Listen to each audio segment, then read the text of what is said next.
Hey, welcome back to the Missouri Sports Network at MissouriSportsNetwork.com, where everyone has a home field advantage. Brought to you by Great Southern Bank, Labor's Local 663, Doak Propane, the Bank of Billings, and Grant Baker Shelter Insurance Agent in Aurora, Missouri. And as always, the Missouri State Highway Patrol reminds us to take that 3 seconds and buckle up. It's 3 seconds that could save your life.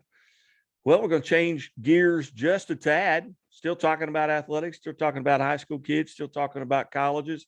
We're going to bring into the fold owner and operator of recruit-me.com, Brent Hanks. And Mr. Hanks, thanks for your time today. Well, thank you very much, Guy.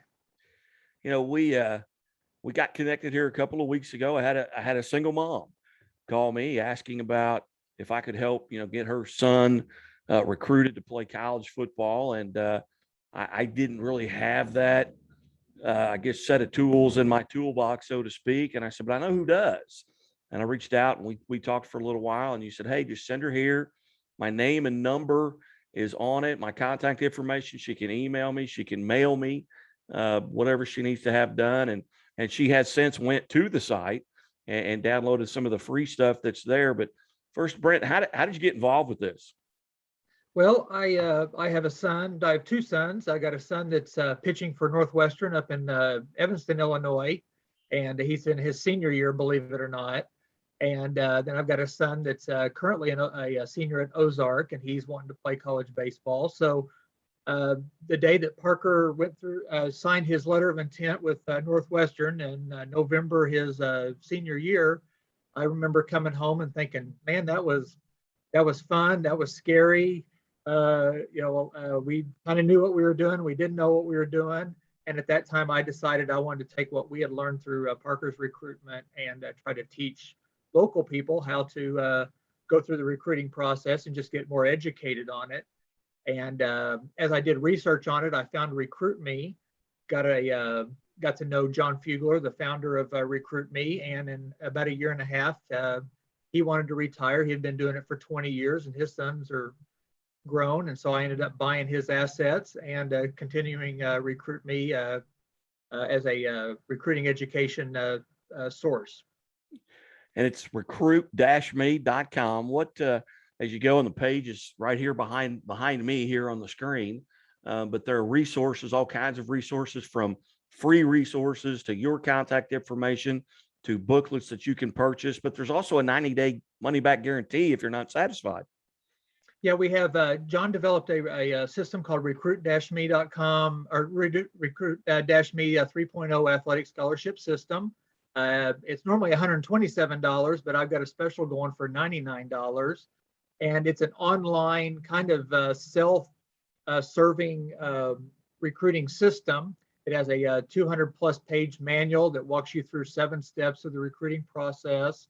Also has some myths about recruiting that you might hear, like every athletic scholarship is a full ride. That's a myth. That's not true.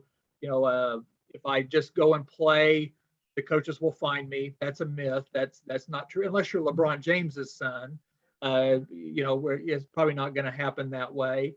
And there's also a workbook with it that has templates and has different worksheets that you can use that saves you some time and stress.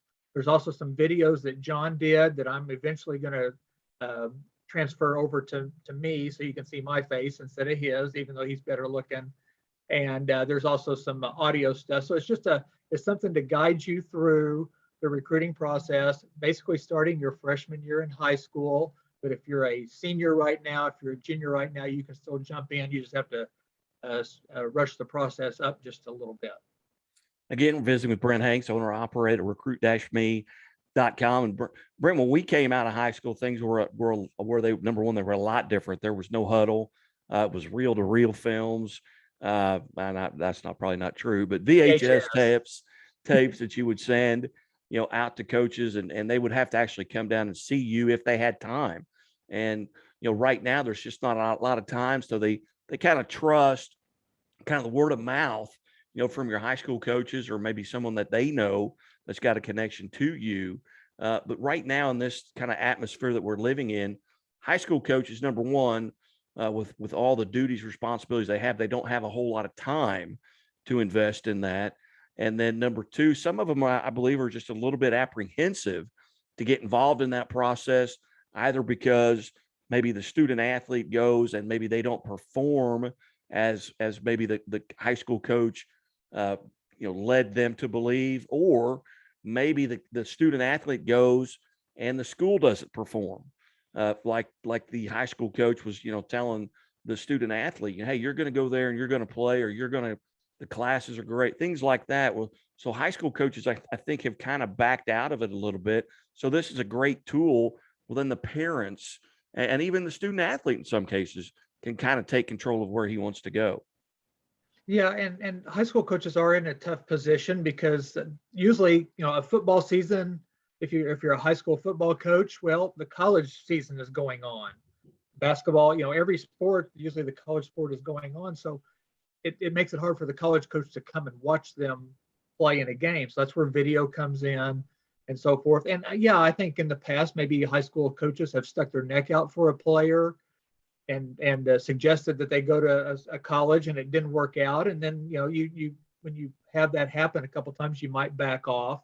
But high school coaches are there to teach your kids how to play a sport and to win ball games for the school. And they've got like I said, they've got a lot on their plate. So recruiting a lot of times is not on their plate. Our experience was our high school coach, great guy, Coach Essick, a Hall of Famer. If a college called them, he would certainly tell them exactly what he thought about your player, good or bad. And that's kind of what his involvement was, which was very good. Uh, a lot of them have club coaches. So Sutton is playing with the Marucci program now.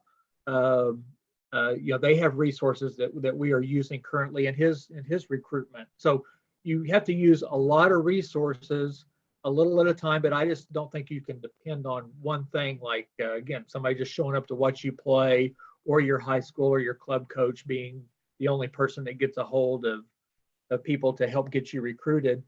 College coaches want to hear from the high school student athlete. They don't want to hear from a parent. They don't want to hear from the recruiting service.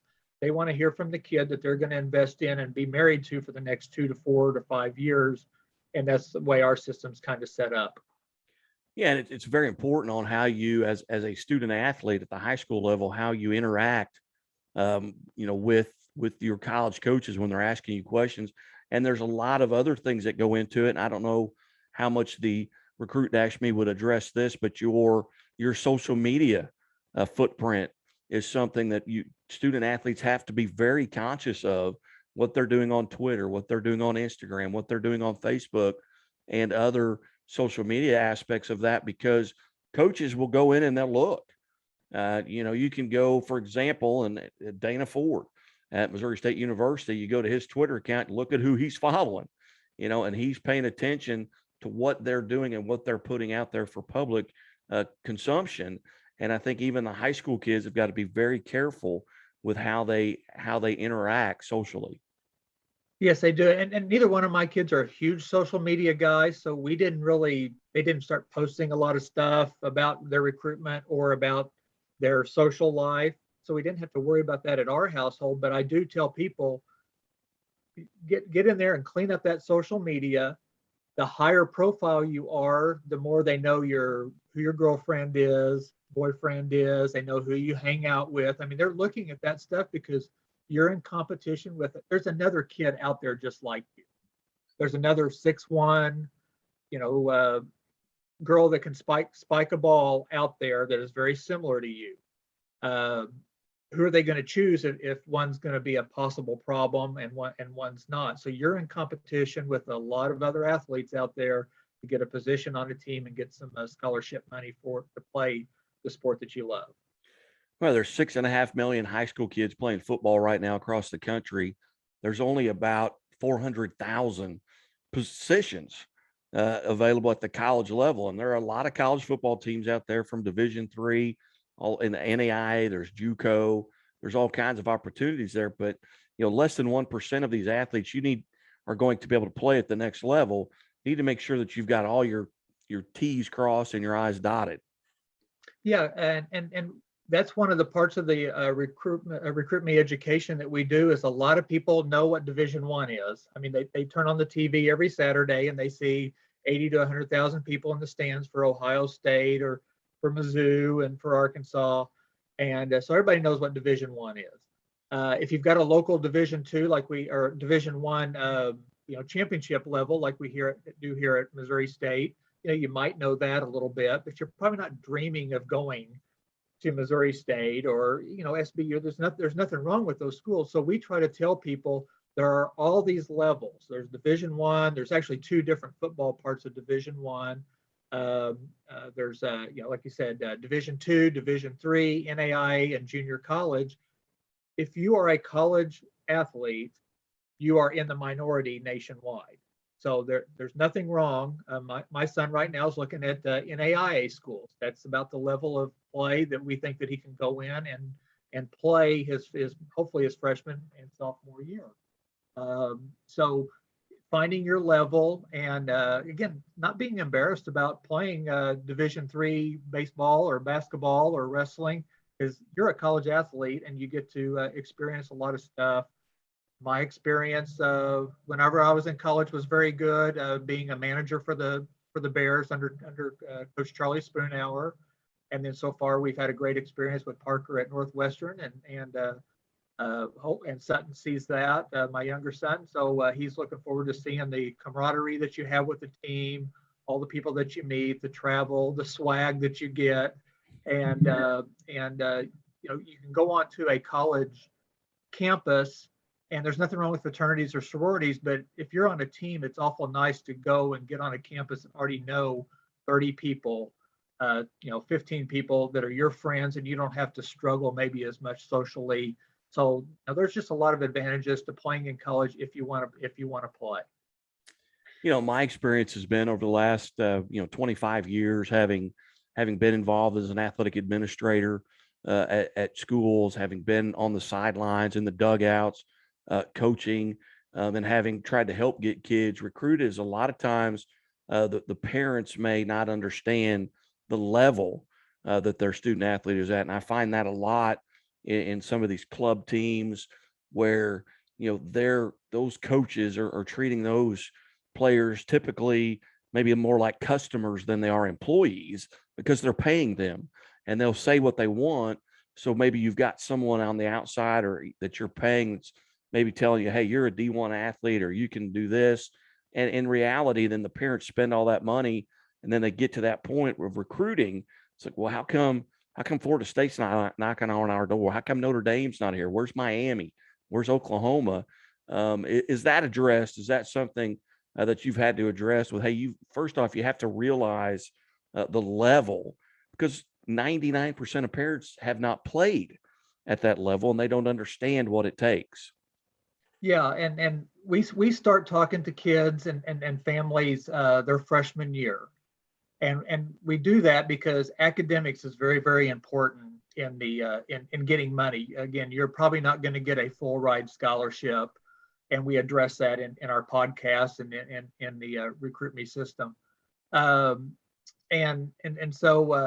you start your freshman year, and we suggest for people to go watch games again here locally. Now at Recruit Me, we talk to people nationwide, but locally, if you're wanting to play basketball or baseball, we have all sorts of. We've got every level around here.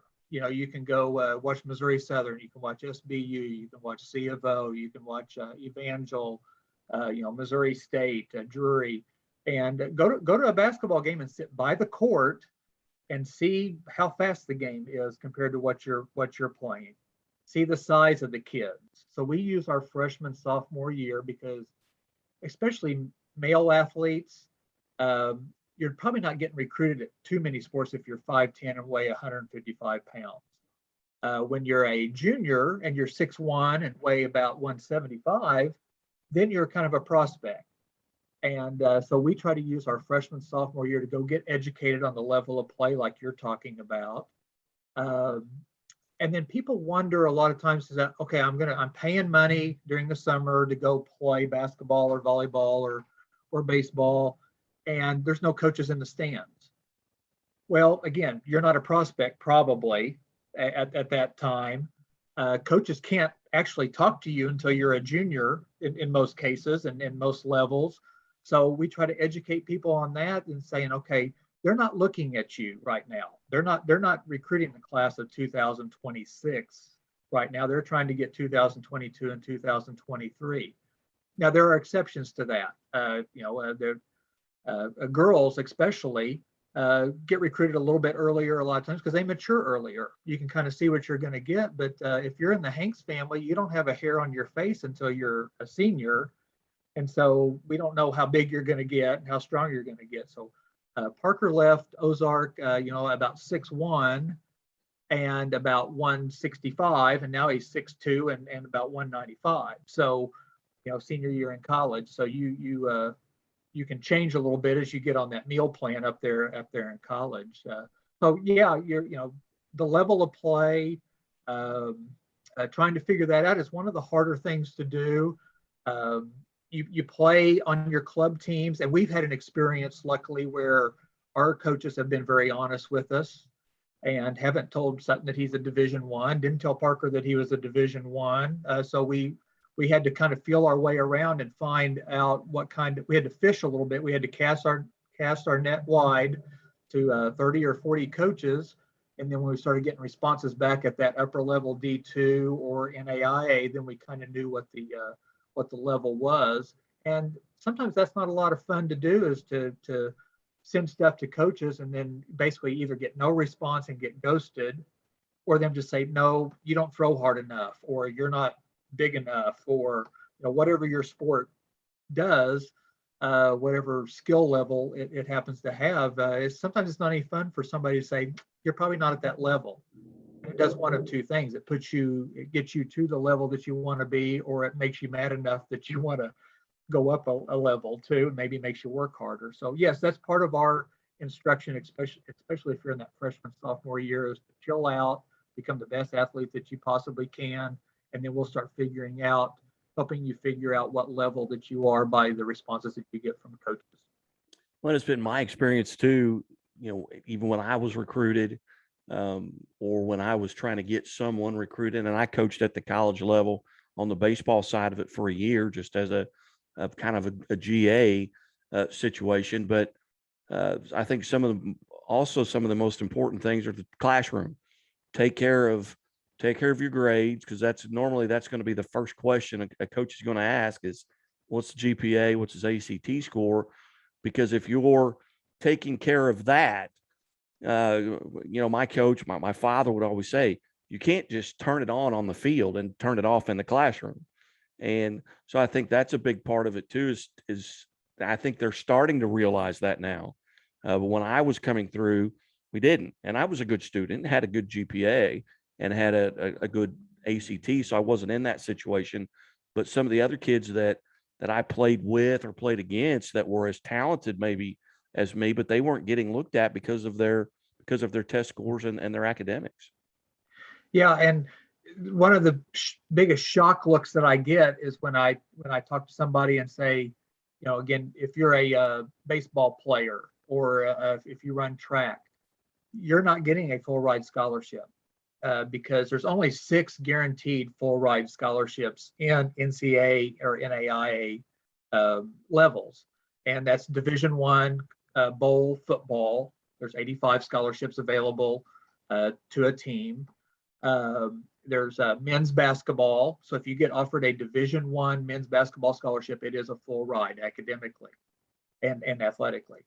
And then the other 4 are women's sports: women's tennis, women's gymnastics, women's volleyball, and women's basketball. So if you're a baseball player and you want to go Division I, the NCAA says that Division I baseball team only gets 11.7 scholarships. Now, if you get on a website and you look at Missouri State's roster or Arkansas's roster, there's 35 to 50 guys on a roster. I'm not a math wizard. I did graduate from Ozark, and I graduated pretty good in math, but I don't think that you can get a full ride scholarship out of 11.7 when you have 50 guys on a team. So every level, they're called equivalency sports, has a certain number of scholarships that they can give athletically to a student. And so then guess what? Your academics come in there. So we're going through it with Sutton right now. So he's probably going to get offered anywhere from $0 to $5,000 a year in scholarship, athletic scholarship. Then they ask what's your GPA, what's your ACT, and they look at a little chart. And if their tuition is $30,000, he might qualify for $12,000 to $18,000 worth of academic money. So their list price on their tuition is $30,000.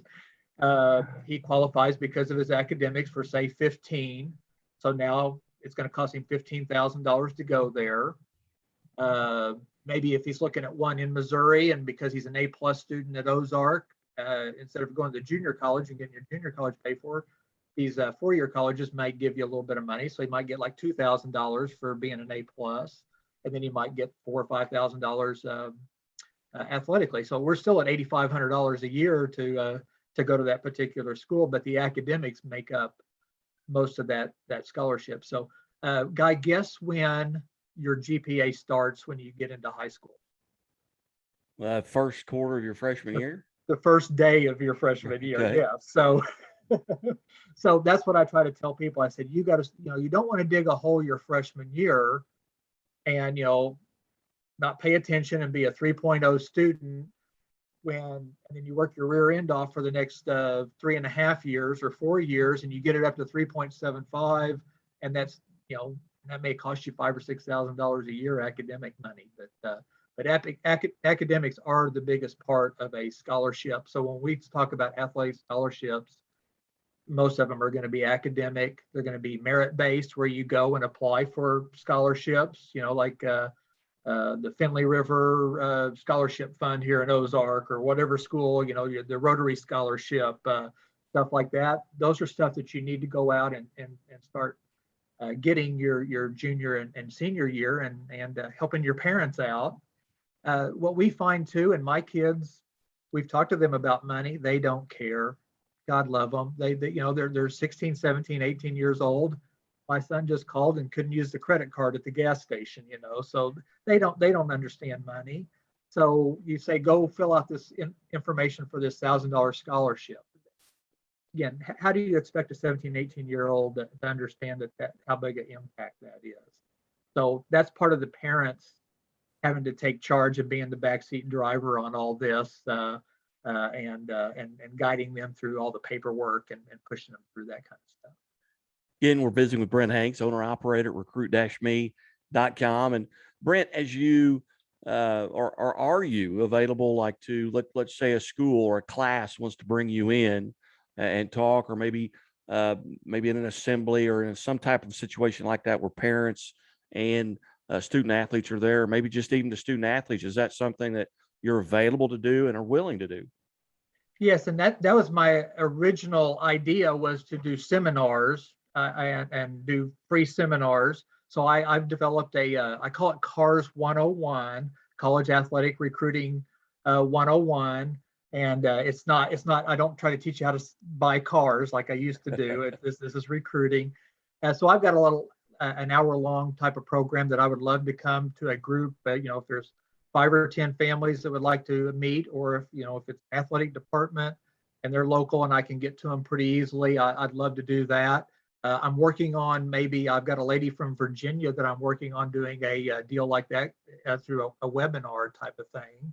And so yes, that was my original thought, and then it's kind of blown into the other part of it that has the 3.0 system and the podcast that I do every Tuesday. So yes, I would love to do that. So anybody could reach out, and I would try to, if they get me a room with a bunch of people, I'd be glad to talk to them for 15 minutes, 30 minutes, or an hour. All right, very good. One more time, the website and obviously the contact information's on there. I see the top on the tabs. You can get your contact information. You get the podcast. You can get that. But one more time, give out the website. Yeah, if you go to recruit-me.com, the very first page has a free recruiting power pack. So that's a pretty good price on that, the free recruiting power pack. So that's the very first homepage. There's also links that you can go on, or tabs you can go on and see the athletic scholarship podcast that I do. It's 15 minutes. It'll change your scholarship future. and that's every Tuesday. And you can either listen to that on the website or go to your favorite podcast app and download that. There's also books that Mr. Fugler wrote that you can get either through myself or on Amazon. And then I'm planning on adding some more resources down the road. Hopefully, stuff like this I can add, because I think people can pick up some information on interviews like this. And then I've got the Recruit Me 3.0 that it has a lot of information on there. And if you decide you want it, you can click the Get Access button. And if you purchase it, it'll download automatically to you.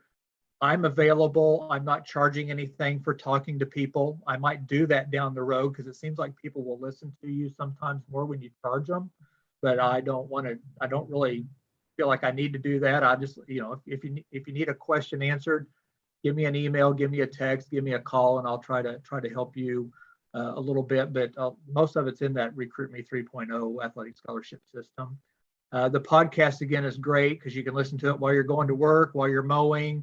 I've done interviews with a guy named Barry Henson. If anybody knows Barry Henson, I asked him 2 questions and got like 2 podcasts out of it. I did a podcast interview with Neil Stafford, the Missouri State golf coach. Rand Chappell, he's the head coach at Johnson County Community College, and he's a Springfield native.